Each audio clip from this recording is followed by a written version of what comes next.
Hey y'all, welcome back to my channel.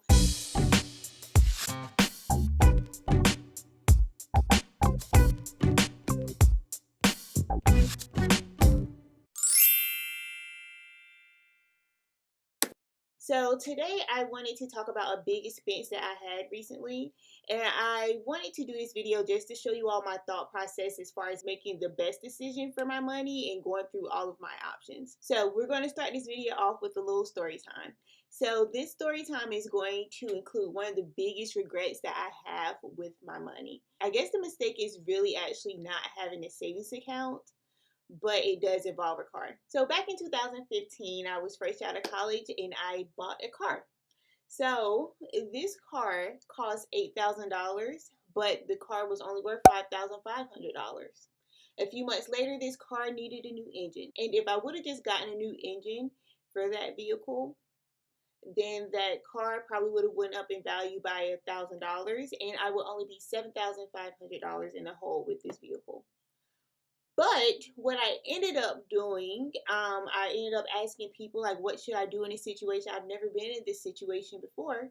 And the main piece of advice that I received was to get a new car because the car that you currently have is not even worth the amount that the expense is. So that's what I ended up doing. Another reason why I made that decision is because I didn't have good enough credit to qualify for a $6,000 personal loan.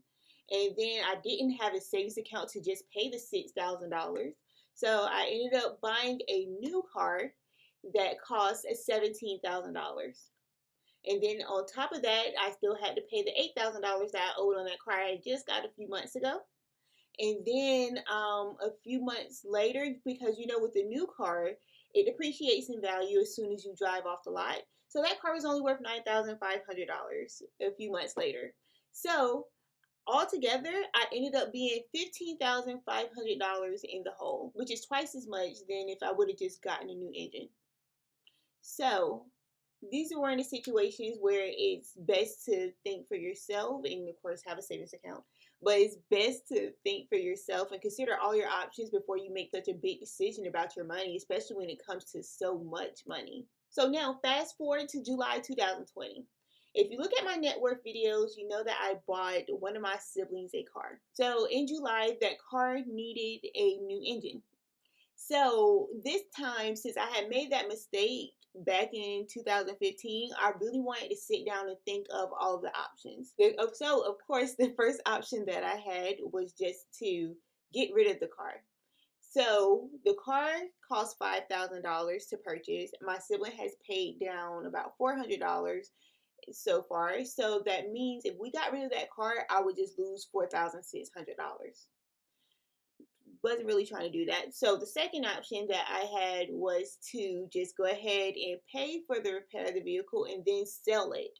So since the car is going to get a new engine, then the value of the vehicle will go up, of course, because now the engine has less mileage on it. So I would try to sell it for about $5,500. And in that instance, I would only lose $3,100. I mean, I wasn't trying to do that either, but it's still better than the first scenario, right? So the third option that I came up with was to pay for the car to be fixed and then rent it out to my other siblings until I make enough money back to the point where I can sell it for how much the vehicle is actually worth. Either sell it to them or sell it to another buyer. I know that's not an option for everyone, but once again, as I always say, personal finance is personal to you, and you really have to consider your situation when you make your financial decisions. So that was a situation that I had, and that's an option that I had because my siblings are much younger than I am, and they're looking to start driving.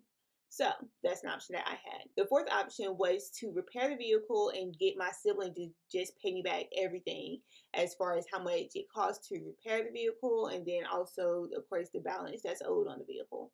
So my sibling actually agreed to that, but I did want to make sure I went through all my options just in case.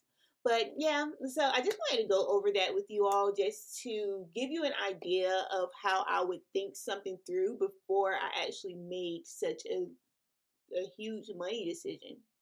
and especially learning from my past mistakes. So I hope this was motivating. I hope you learned something. Thank you all so much for watching, and I'll see you next time.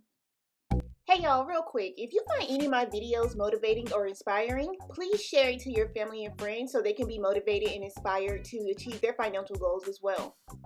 Also, if you like this video, go ahead and leave a thumbs up. Also, check out another one of my videos and subscribe so you don't miss any of my future videos.